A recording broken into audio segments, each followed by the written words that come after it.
I forgot to go ahead and open up the Wikipedia for Luke Cage. But welcome to Marvel Cinematic University, where each and every week I teach Jacob something about the Marvel Cinematic Universe that he probably didn't know and probably still doesn't, because he doesn't like to pay attention. And I don't have a Wikipedia to read it from, so hold on one second here. Season 1 episodes, that'll give us the descriptions that I'm going to botch reading later.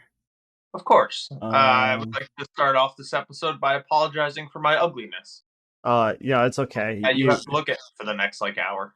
Yeah, I mean, you haven't apologized the last 24 episodes, 25 episodes, so I don't know why you'd start now. Well, I'm really turning over a page here. Okay. A Luke page. You mean a Luke Cage? Luke Page. Oh. Well, I guess this week we're talking about Luke Page. I'm your Professor Alix, and with me, as always, is the worst student ever, Jacob. This week we're talking Luke Cage. We're already starting a little unhinged, so I'm worried how this is going to go. But before we get into Luke Cage, let's talk about the elephant in the room. Blenderman.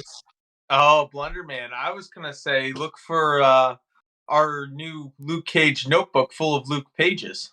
Oh, that's the next merch. But go ahead. Talk about your Blenderman. Show me what you got there.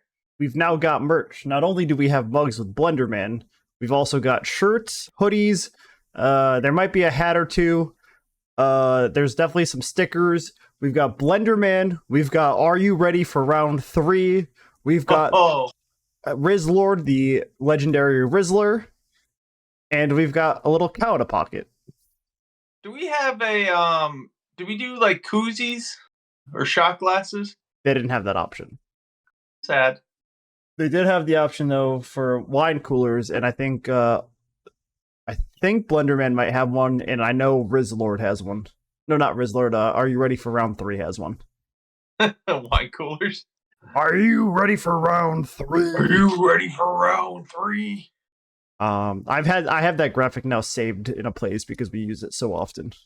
So if you want to check out our new merch, I'm going to probably post a link in the bottom of the description of this video. You can also check it out on all of my social medias. I've linked it everywhere so that you cannot not find it.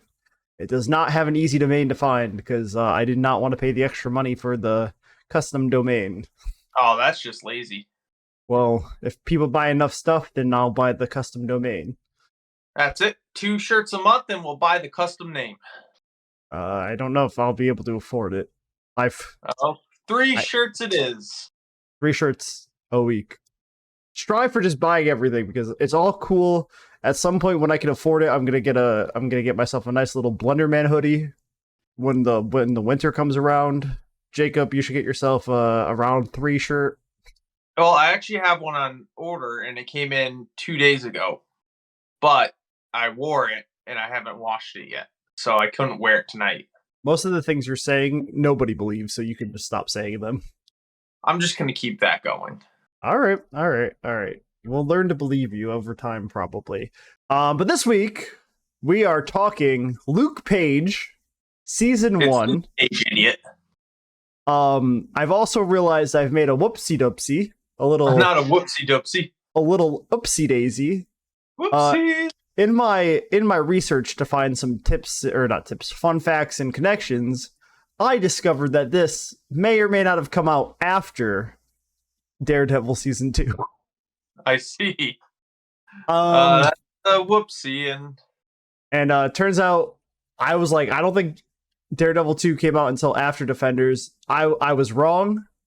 How many? I'm gonna take a quick gander to see how many episodes Daredevil Season 2 is. Maybe I'll make you watch that after Iron Fist. Okay, yeah, let me know. Hopefully it's 3. I mean, it's definitely 13. Is Daredevil Season 2 better than Season 1? It has the Punisher. Okay. It definitely comes after Season 1. I don't know. Iron Fist started. Well, we'll get into that next week. We're talking about Luke Cage today. Luke Cage.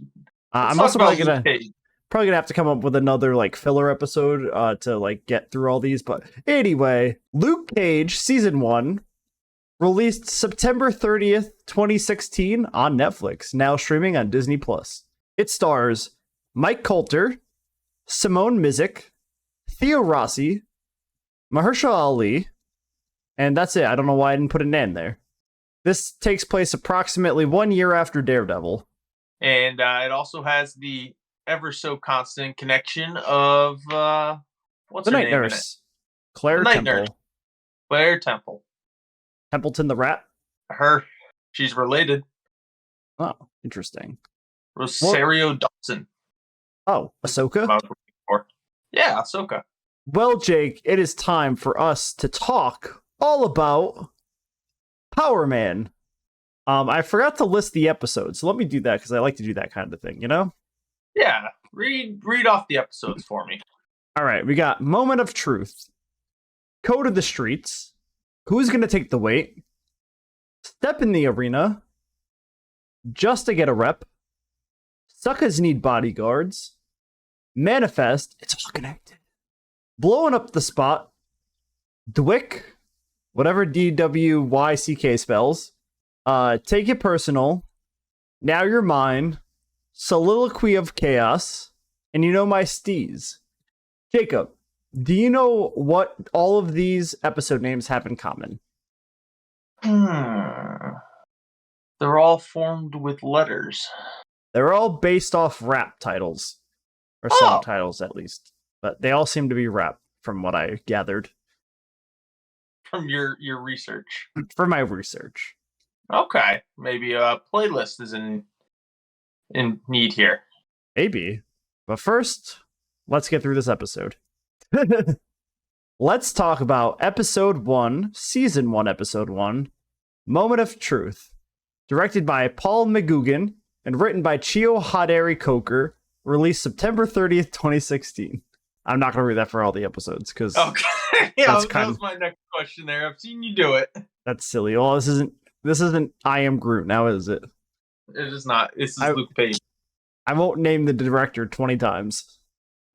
You want to get real drunk? Drink every time I say the director's name and I Am Groot. Yeah, you drink responsibly, I'll say that. Luke Cage, a former convict with superhuman strength and unbreakable skin, keeps a low profile as a sweeper at ex-gangster Henry Pop Hunter's barbershop, and as a dishwasher at crime boss Cornell Cottonmouth Stokes nightclub, Harlem's Paradise. What a coincidence he ended up in those two jobs. Yeah, it's like, who would have ever guessed that he would be working in two jobs that would lead to a whole chaos that would cause a whole TV show? Yeah, that's crazy. Cage spends one night as a bartender for Stokes, filling in for Dante, who calls in sick. Dante is actually attacking an arms deal between Stokes' men and gang leader Domingo Colin with his friend Shamik and Wilfredo Chico Diaz. Dante panics and is killed by Shamik, who escapes with Chico and the money. NYPD Detective Misty Knight and Raphael Scarf investigate and impound the Hammer Industries weapons that Stokes was selling.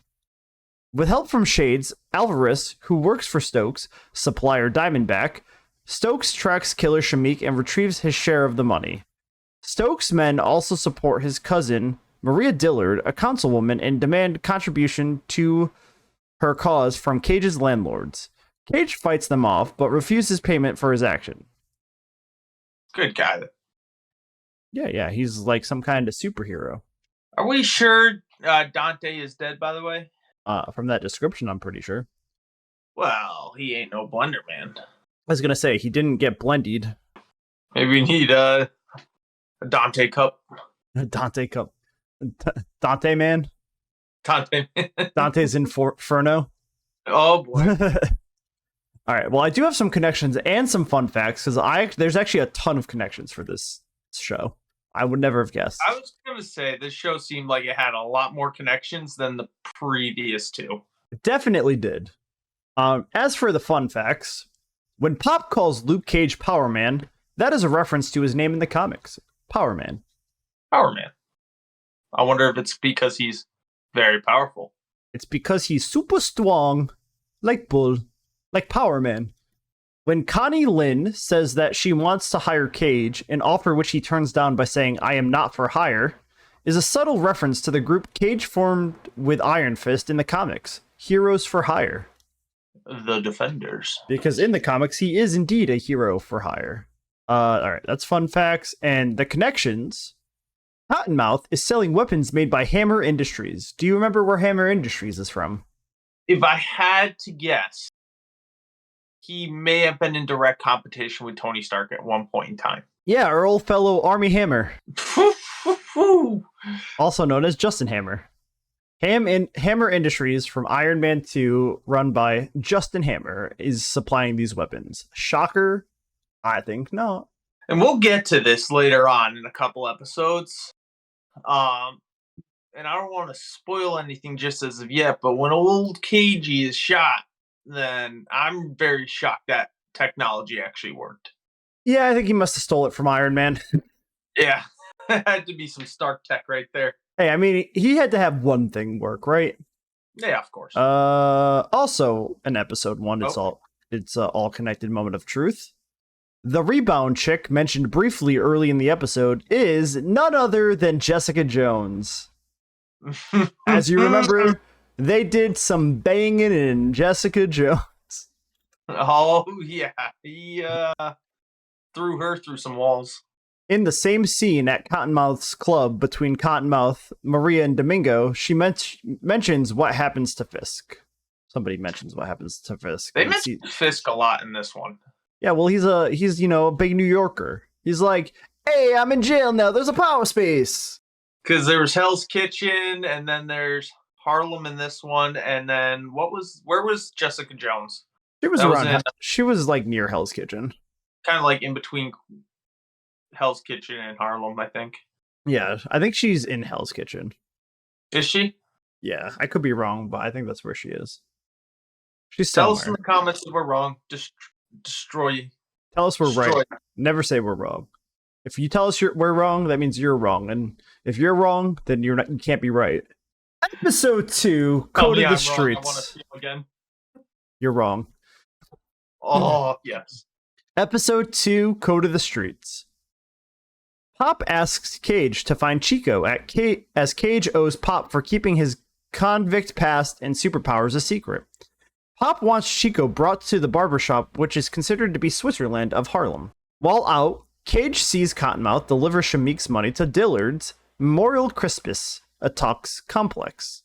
Dillard used her campaign donations to refurbish Harlem's paradise for Cottonmouth, and he is paying her with the money from the arms deal. Cage finds Chico and convinces him to hide out at the barbershop. Knight and Scarf visit the barbershop looking for Chico, but Pop keeps his location secret and instead sends Cage to offer a parlay to Cottonmouth. The gangster agrees due to growing up on the streets with Chico's father and Pop, but his right-hand man, Tone, is tipped off to Chico's location by Turk Barrett. Tone shoots up the barbershop, injuring Chico and killing Pop. No! Cottonmouth later throws Tone to his death from the roof of the nightclub and mourns for Pop. Dillard takes the remainder of the money to Crispus Attucks. Yeah, so much for Switzerland, if you know what I mean. Yeah, now it's more like Swiss cheese. Because of all the bullet holes? Alright. Well, let's look at what we've got for some fun facts for this episode. What was it? Code of the Streets? I got one fun fact for you. Pop calls Luke Powerman while they are sitting on the curb outside of the barbershop. Powerman was Luke Cage's hero identity in Marvel Comics when he first started. I didn't know that. No, it's like, I never told you that before. It's kind of crazy. That's crazy. Never would have thought that until you mentioned it right now. I have some connections for you. Nope, I lied. I don't have any connections for you. Episode 3. Gonna get some previous connections. All right, episode 3. Who's gonna take the weight? Stoke offers to pay for Pop's funeral, and after explaining that he had not known what Tone was going to do, tells Cage to let go of the matter. Cage finds out from a regular customer, Bobby Fish, that the barbershop is facing closure due to unpaid bills and decides to take Stoke's money to cover the debt and reopen the shop. He visits Chico in the hospital and learns... Ooh, I lost my place. I accidentally shortened it and then made it big again, and I lost my place. He visits Chico in the hospital and learns that Stokes plans to move all of the money to Crispus Attucks during a crisis. Cage begins targeting Stokes' business, framing Colin. Is it Colin or Colin? I forgot. I'm almost positive it's Colin. But it's Colon. Cologne? Colon. That's Cologne. That's Colon. Stoke moves all his money to Crispus Attucks in response, and Cage attacks the complex while Dillard is out, taking out her guards and stealing a small share of the money to give to Fish. Knight and Scarf arrive soon to impound the rest of the money. Chico approaches Scarf, offering to testify against Stokes and revealing that it was Cage who attacked the complex. Scarf, who is actually on Stokes' payroll, kills Chico and tells Stokes about Cage. Stokes goes to the restaurant where Cage is living and fires a missile at the building. I don't think he's going to survive that one. He's going to have to be called Missile Man, not Power Man. Or Blender Man. Well, we already got a Blender Man. Yes. We gave him a nice little container. We gathered up his spare parts and put them in a blender. Should make Blender Man branded bullet blenders. I don't have any fun facts. No fun facts. No fun. I definitely have connections, though. Detective Scarf is discussing the limits of police officers and states. Unless this sidearm that I'm wearing suddenly turns into a magic hammer. This is a reference to Thor's hammer, Mew Mew. Mew Mew. You know, the big god guy in the Avengers. You may have heard of him. Never heard of him. He has a terrible movie called Thor: The Dark World. He has a good one called Ragnarok. Wait, not yet. He doesn't. Oh, okay. No future spoilers. We don't know if that movie's good or not. Could be good. Could be bad. Yeah, that's all my connections. We're flying through this, and I don't hate it. Episode 4. Let's keep it rolling. Step in the arena. In the rubble of the destroyed restaurant, Cage recalls his past as policeman Carl Lucas. Framed for a crime and incarcerated at Seagate Prison, a prison run by correctional officer Albert Rackham. Good guy. Rackham. Albert Ragnarok. He befriends fellow inmate Squabbles, develops an attraction to psychologist Reva Connors, who is murdered by Jessica Jones, is forced to engage in illegal ring fights by Rackham, and crosses paths with Shades. Also an inmate then. Lucas and Connors plan to expose Rackham's activities, but he learns all of this after torturing Squabbles to death, and has Lucas brutally beaten. Connors asks Dr. Noah Burstein, a scientist conducting illegal experimental procedures on the inmates in exchange for a reduced sentence, to try and save Lucas with a procedure that causes rapid healing. Rackham sabotages the experiment, and the resulting accident gives Lucas his abilities. He escapes and meets up with Connors, starting a new life with her under the name Luke Cage. In the present, Cage pulls himself and his landlady out of the rubble and reveals his abilities and name to the media. And thus a hero is born. Powerman. That's his original name in the comics, if you were unaware. I didn't know that. Is that one of your connections? It's not. It could be one of my fun facts, though. Let's see. Fun facts. Step in the arena. Luke Cage sports metal headgear and bracelets after getting his powers. A yellow shirt and blue jeans that he wore in the comics as Power Man. He's accidentally dressed in a similar outfit after his escape from prison, and when he sees himself in a window, he says, "You look like a fool." This is an allusion to his Power Man costume. Power Man, as you may not know, was his original name in the comics. I'm done with this. Alright, and I do have some connections for you. Hit me with those connections. Luke Cage was imprisoned at Seagate. This is the same prison that Trevor Slattery was sent to after the events of Iron Man 3. Do you remember who Trevor Slattery is? He's the Mandalorian. Yes, he is Pedro Pascal's The Mandalorian. Yes. In therapy, Reva mentions a millionaire trapped in a dungeon while talking about Seagate. Justin Hammer, a millionaire, is an inmate of Seagate after his actions in Iron Man 2. How did he get there? He did some bad stuff with Whiplash, and now he's got Whiplash. Will we ever see Trevor Slattery and Justin Hammer in this prison ever again? Maybe. Only time will tell. Only tell will time. It's highly theorized. Oh, yeah, there's also a highly theorized shirt. Get that. Shameless merch plug. Shameless merch plug. Episode 5. Just to get a rep. Claire Templeton the Rat, arrives in Harlem to visit her mother, Soledad Temple, in whom she confides about past experiences giving medical aid to enhanced people, including Luke Cage. And? Well, she also helped Daredevil, but she's specifically here talking about Luke Cage, alright? Okay. Stokes begins extorting the citizens of Harlem to cover his debts. Blaming Cage in an effort to turn the neighborhood against him, Cage fights back, helping defend the citizens and return their property. Cage confronts Stokes to demand that he stops this, and Shades recognize him as Carl Lucas. Shades reveals to Stokes a new type of weapon, the Judas Bullet, built from alien metal and based on a prototype stolen from Hammer Industries, that could kill Cage.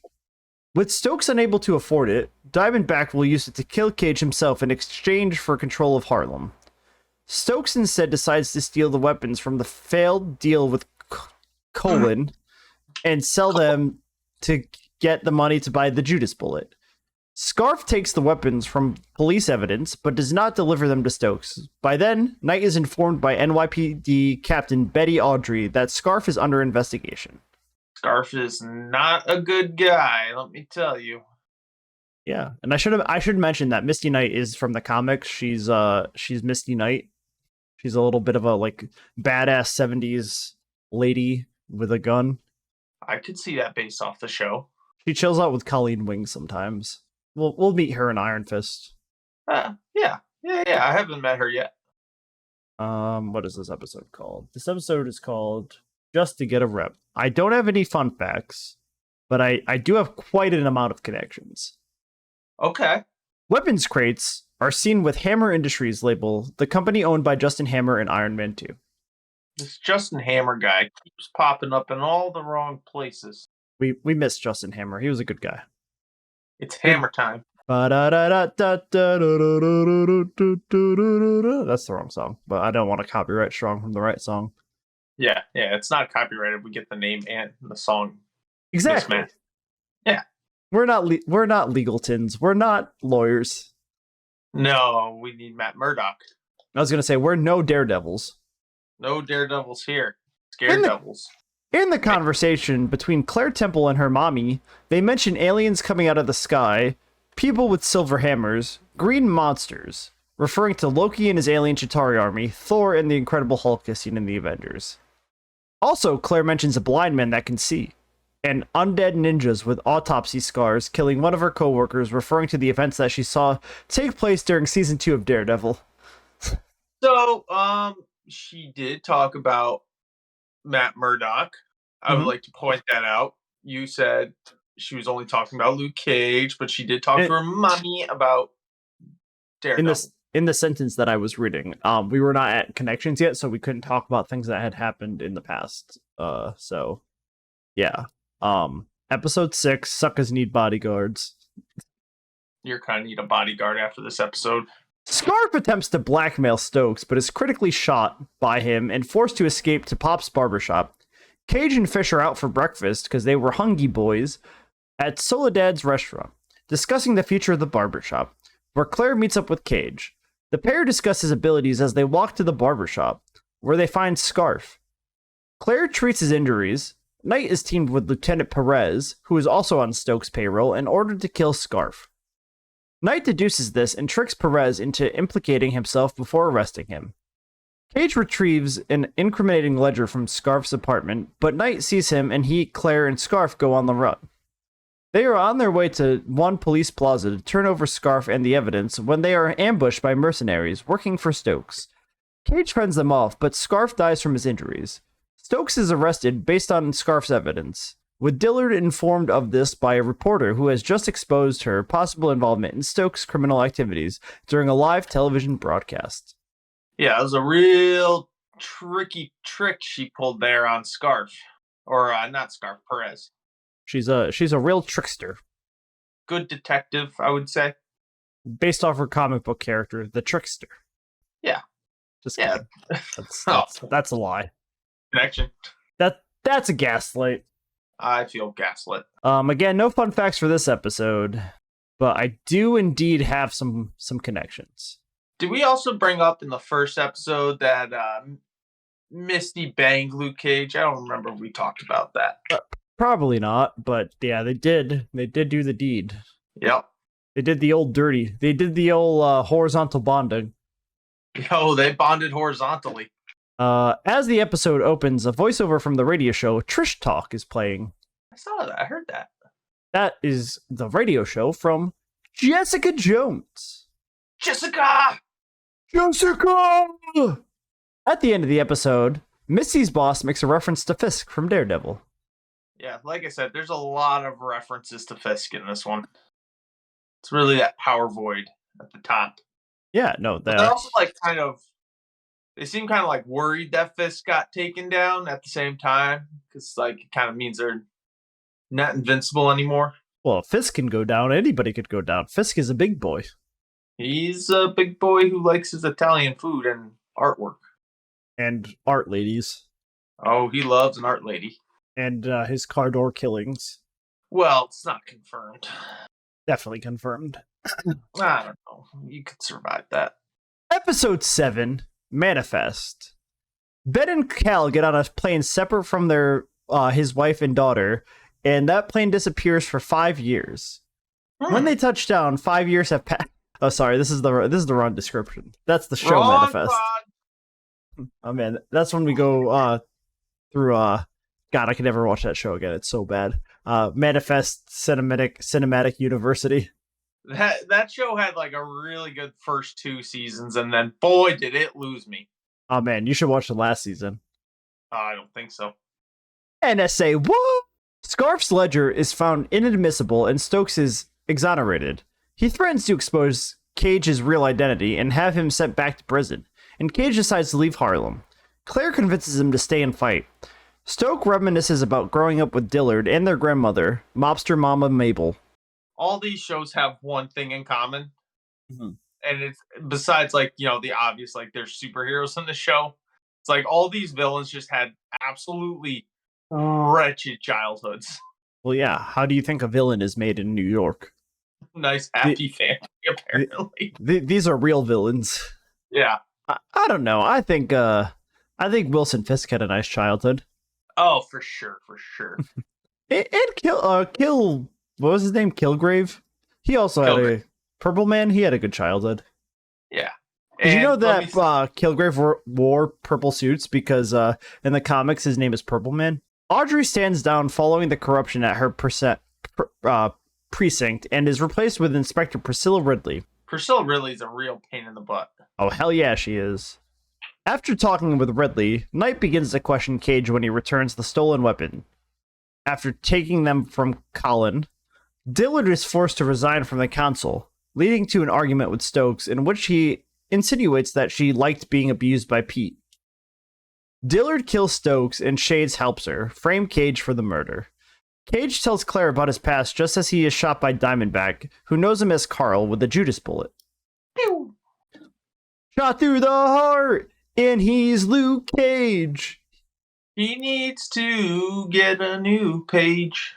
New page. All right. Your fun fact for Manifest. Releasing on NBC in 2018. Cottonmouth calls Luke Cage Harlem's Captain America. Although Cornell Cottonmouth Stokes is an adversary of Luke Cage in the original comics, there was another character from Marvel Comics, Burchell Clemens, who was also called Cottonmouth. He was a villain to Captain America. Cottonmouth? Another one? Another one, yeah. Interesting. This is the only episode of the season to contain all 7 regular cast members. That's fun. And a fact. That's a fact, Jack. Here are your connections. An attorney named Benjamin Donovan represents Cottonmouth while he is being questioned by the NYPD. He is the same lawyer who represents Wilson Fisk in Daredevil. Guy's got some people on his payroll there, or on retainer. Well, he's on other people's payrolls. Yeah. He's the guy being paid. He's not paying these guys to lawyer for them. Do you think? That's what I meant. Lawyers go around and find the biggest criminal and go, "I'll pay you $1,000 to let me lawyer for you." That's probably a good deal. Question number 8. The episode number 8, blowing up the spot. Question number 8. What episode did Claire get Cage into an ambulance, but they are attacked by Diamondback en route to the hospital in? Was it episode number 8? It is. They take refuge in a woman's clinic where Claire examines Cage and realizes that they cannot get the Judas bullet shrapnel out of him due to his generally impenetrable skin. Candace, a waitress, offers to peg him. It will be penetrable. Oof. Candace, a waitress and hostess at Stokes' club, tells the police that it was Cage who killed Stokes, making Knight suspicious of Dillard. Knight calls Cage and informs him of the accusation, while another officer triangulates his location. She arrives at the clinic attempting to arrest him, but they are attacked by Diamondback again. Cage recognizes him as his childhood friend Willis Stryker, who now blames Cage for leaving him to rot before escaping. Dillard secretly pays Candace for testifying against Cage. In custody, Claire insists that Cage is innocent, angering Knight to the point that she brutally assaults Claire. Ridley intervenes and has Claire released. Stryker confronts Cage on a side street, revealing that they are brothers, shooting Cage with another Judas bullet. Shot to the heart, and he's Luke Cage. He got fucking shot a second time. I do have indeed a couple of connections for this one. The bullet used by Diamondback says Hammer on it, as it is owned by Hammer Industries from Iron Man 2. Claire asks Luke if he remembers the time Jessica shot him in AKA Take a Bloody Number. You really sent it in with some of these fun facts today. Listen, sometimes you just gotta pull what's there. Episode 9. There were a lot of fun facts and connections. And it seems like you're replacing, you're recycling some of them here. All the connections have been new. It's the fun facts that are recycled. Okay. They're so funny, we got to say them twice. Episode 9. DWYCK. Driving while intoxicated on crack cocaine. You missed the Y. Is it DWY? CK. DWYCK. Dick. Do what you can. Do what you can, King. Ridley takes away Knight's badge and only allows her to return to duty after a session with a psychologist. Knight admits that she is struggling with her lack of control. An injured Cage limps through a predominantly white neighborhood and is confronted by police officers. When they recognize him, he defends himself and runs, with dashcam footage of him using his abilities against one of the officers leaking onto the internet. Dillard organizes a meeting with the other local crime bosses, hoping to sell Stokes' criminal resources and legitimize her family name. They are interrupted by Stryker, who kills all the bosses but Dillard and Colin. In an attempt to save herself, Dillard shows the dashcam footage to Stryker and convinces him to sell Judas bullets to the police as a means of defending themselves from Cage. Claire convinces Cage to get Burstein's help, and they find the doctor living in hiding. He places Cage in acid that should soften his skin and allow them to remove the shrapnel, but the pain of the procedure causes Cage to go into cardiac arrest. Heart no more work. Heart no do the thing the heart's supposed to do. It don't go boop boop, boop boop, boop boop. Bit, bam, boom, boop, boo, doo, boo, doo. Bit, bam, boom. His heart don't go boom. Fun facts. In the beginning of the episode, Luke says, "Sweet Christmas." This was one of the phrases he uses in the comics. Sweet Christmas. And for your connections, Domingo's reference to the Chinese having their own thing going on downtown is likely a reference to the heroin operation that Madame Gao is operating in Hell's Kitchen. I figured.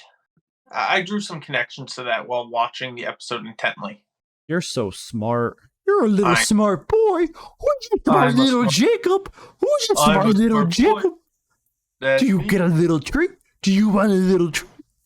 Give me the treat. And some connections for you. Yeah, that's your treat. You get some connections. Ooh.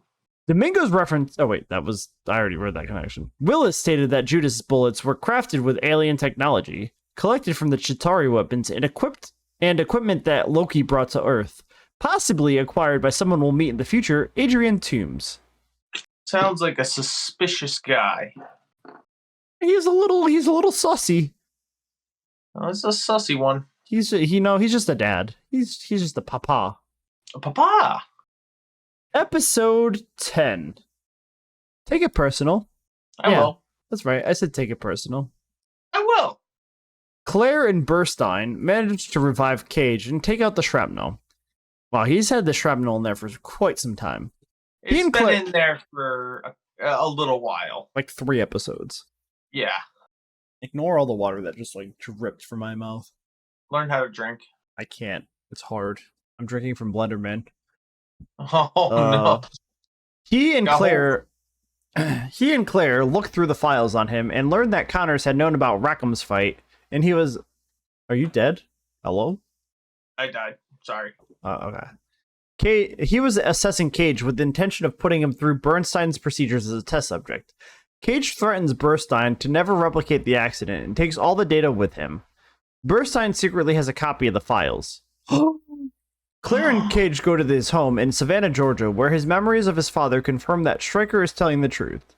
Stryker, meanwhile, kills a policeman and frames Cage. Angered, other police officers become more aggressive in their search for Cage, with one beating a teenage boy. Dillard holds a rally to support the boy, where she blames Cage for the behavior and promotes arming the police against him. Her political rival, Damon Boone, tells her that he knows the truth. Cage and Claire arrive at Harlem's Paradise at the same time as Knight, who attempts to arrest Stryker. He shoots Knight, and they are surrounded by mercenaries. And that's... Now you're shoot Knight with Judas bullet, right? Huh?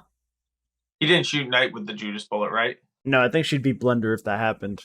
Yeah, I was going to say that's a plot hole if he did, but... She'd be Blender Girl. Yeah, she would. Blender Girl, got shot by a Judas bullet. I don't have connections or fun facts, but I do have connections. WHIH news microphones are seen among the paparazzi around Maria Dillard, which was also the same news network seen in Daredevil and Ant-Man. Some other shows too, right? I feel like. Yeah, I believe they also showed up in Iron Man 2. Yeah. I was gonna say, that's not... the anchor from Iron Man 2 is the one who hosts WHIH in Ant-Man. Yeah, I was gonna say that's not the first time we've seen that, I feel like. Figured it out. I figured out what we're doing for our next filler episode. Stryker says, well, you don't need to kill God with one shot to sell a weapon. You just need to make him bleed. This is similar to what Ivan Vanko, Whiplash, said to Tony Stark. You don't need to kill a God. I forgot that was Whiplash, and I thought you were talking about the guy who says, I'm ready for round 3. Oh, you mean the Abomination? Yeah. Emil Blonsky? Blonsky. Are you ready to make him bleed, the God? You just have to make him bleed. Round 3. All right. Episode number 11. You've taken it personally, and now you're mine. It's just now you're mine, but I thought I'd connect the episodes. Cage escapes to the kitchen with Knight, while Stryker takes Claire. Candace and the remaining civilians hostage. The police surround the club, joined by District Attorney Blake Tower. Cage and Knight escape to the basement using a secret entrance in the kitchen. Just before Stryker's men storm in, he tells her everything that he has been hiding from her. Claire tends to Candace's wounds, with the latter revealing the truth about Dillard, paying her off and telling her about the secret entrance. Claire escapes and joins Cage and Knight, tending to the latter's wounds. Stryker, talking about being the spurned bastard son of a preacher, threatens to kill the hostages unless Cage meets him with him. Alvarez finds the secret entrance and confronts Knight and Claire, who manage to overpower him. Stryker kills Boone and uses Candace as cover to escape as Cage arrives and frees the other hostages. A SWAT team storms in and forces Cage to surrender using the Judas bullets provided by Dillard. I know I know it's SWAT, but I thought it would be fun to see your reaction when I said SWAT. SWAT. A SWAT team. Cage, Alvarez, and the mercenaries are placed in custody. Good. They're bad guys. Fun fact for the episode. This is the first time Claire Temple is called the Night Nurse. There were several characters that filled the role of Night Nurse in the comics. Claire is an amalgamation of all the characters and has characteristics of the various characters. Are we going to get a Night Nurse show? Maybe. Oh God, I hope not. If we do, it'd probably be the chick who dates Doctor Strange, because she's also a night nurse. Oh. Episode number 12. Soliloquy of a Chaos. Let me see your soliloquy. Well, I think that's something William Shakespeare once said. I could see him saying that. Cage escapes from police custody while Knight works to locate Stryker and clear Luke's name. Stryker has Alvarez released on bail, then orders Zip and his thugs to kill him, but Alvarez prevails and kills them. On the run, Cage continues to do what he can to help people of Harlem as he searches for Stryker and the public begins to support him again, though the police are still determined to bring him down. Candace meets Knight and says that she will testify against Dillard if Knight protects her. Knight takes her to Soledad's. Alvarez approaches Dillard and suggests they get Cage on their side by giving him the evidence he needs to clear his name, and then use him to defeat Stryker, with the hope that they can kill each other. Cage finds Barrett, who gives up Stryker's location, but Cage goes there to find the bodies of Colin and his men. As the parties converge on Pops to parlay, Stryker appears wearing a powered suit which allows him to match Cage's strength and invulnerability. Cage tasks Knight to go after Dillard and Alvarez while he engages Stryker. That was a lot of words. Yeah, he gives the Mets World Series ring back. It's all about the Mets, baby! You thought it was about Luke Cage? No, it's all about the Mets, baby! All about the Mets. Let's go, Mets! The Mets also had a player on that World Series team, I believe, that did drugs just like that lady's father. Oh, crazy. That's not one of my fun facts. One of my fun facts is Stan Lee makes a cameo. His face is on the See a Crime Report It poster shown outside the store that the two thugs were about to rob. Also, Method Man from Wu-Tang Clan makes a cameo. Yeah. Bet you didn't know that one. I didn't see it. Well, you should pay more attention. I don't have any connection, so here it is. Episode 13. You know my steez. The grand finale. In flashbacks, Stryker helps Lucas become a boxer, eventually leading to the latter winning an important match. In the present, Cage and Stryker continue their fight inside and outside the barbershop. In the confusion, Knight drops her phone and Dillard loses the files, which prove Cage's innocence. Cage tries to reason with Stryker, but eventually knocks him out when the suit's power system fails. Dillard is arrested. After publicly outing Cage as Lucas, Alvarez uses Knight's phone to lure Candace out of hiding and kills her, without whose testimony Dillard walks free. Ridley blames Knight for keeping Candace at a private place instead of protective custody. Federal marshals arrest Cage for his escape from Seagate. Claire kisses him before he leaves and promises to call a good lawyer that she knows. Fish finds the files to clear Cage's name in the barbershop. Dillard reopens Harlem's Paradise with Alvarez by her side, and Knight watching them. Claire considers taking up self-defense lessons because now she is tangled with the Rango too many times. He has been tangling with some Rangos out there. A hospitalized Stryker is visited by Burstein. I also wonder who that lawyer Claire Temple knows is. Oh, well, a connection here is Claire Temple mentions a lawyer named Matt Murdock. Oh, I would have never guessed that. It's actually Claire Temple convinces Luke Cage to get Matt Murdock from Daredevil 2015 as his attorney to get out of jail for being wrongly accused. If anyone can do it, it's old Matt Murdock. Well, let me talk about the fun facts before we get to those connections. Diamondback's armor is based on his costume from the comic books. It's almost shocking. And the final connection. Wait, did Luke Cage have a costume that ever showed up in this series? Oh, somebody hasn't been paying attention to the connections. Oh man, must have spaced. In episode Step Into the Arena, Luke Cage. Oh wait, no, hold on. Was it that one? Oh yeah, that's. Wait, I want fun facts. Yeah, in Step Into the Arena, Luke Cage sports metal headgear and bracelets after getting his powers, a yellow shirt and blue jeans. This is what he wore in the comics as Power Man. Oh, why didn't you read that when we went over the episode? I did, and you said you've said this so many times, but I didn't say the costume part many times. I just said the Power Man many times. That's not something I would have said. This episode for You Know My Steez concludes during December 2015, showing for Daredevil Season 1, Jessica Jones Season 1, Daredevil Season 2, and Luke Cage Season 1 all happened over the course of January to December in 2015. That is quite a time period. It is quite a time period. That's it. That's it for Luke Cage. What did you think? before the last episode, I probably would have put it over Jessica Jones, but I think I still might. Well, let's get to that in our official Marvel Cinematic Universe ranking. Oh, but boy. Now, as it stands, in first place we have Guardians of the Galaxy. Second place, Winter Soldier. Number 3, Avengers. 4, Iron Man. 5, Captain America in Memoriam Blender Man. 6, Ant-Man. 7, Thor. 8, Avengers Age of Boredom. 9, Jessica Jones. 10, Agents of S.H.I.E.L.D. Season 1. 11, Agents of S.H.I.E.L.D. Season 2. 12, Daredevil. 13, Iron Man 3. 14, Iron Man 2. 15, I Am Groot. 16, Marvel One-Shots. 17, Fury's Big Week. 18, Thor The Dark Times. And the last one is Hulk. Makes sense. I was going to say, I'd personally vote for this one to go below Daredevil. Really? Mm-hmm. I'm definitely putting it above Daredevil. All right. Well, let's take a look at the Rotten Tomato score.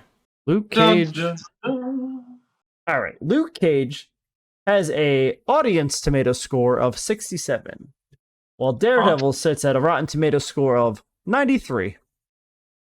Crazy. So it is official. Daredevil will be going above Luke Cage. I just don't see it. Well, I don't see the hype behind Daredevil. Maybe when you watch season 2, you'll understand it less. Okay. But that's it for Luke Cage. Your homework for next week is to watch Iron Fist season 1, and then I got some things planned after that. I'm gonna probably have you watch. Oh shit! I had something for planned. Oh, I was probably gonna have you watch the WHIH shorts because that makes sense to watch right now. And yeah, we'll do a whole episode on a 5-minute short. Why not? What? It's not like we haven't done it before. We can stretch it. Don't forget to go to our new merch store. Get some of that good old Marvel Cinematic University merch. Also, follow us on Instagram, Facebook. Oh my God, I said Facebook again. I can't even access my Facebook.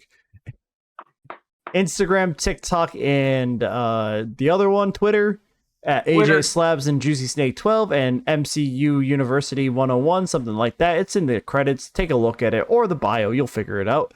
And also don't forget to like, subscribe, follow wherever you are. Do that thing that makes you get notifications that we've posted a new episode on a Thursday at 3, so you can make sure you're there at 3 o'clock on Thursdays for the new episode. Yeah, really buy some merch too. It's pretty cool merch. It is pretty cool merch. I've been your Professor Alix. This has been the Dumb Student Jake, and that's Marvel Cinematic Universe. This guy.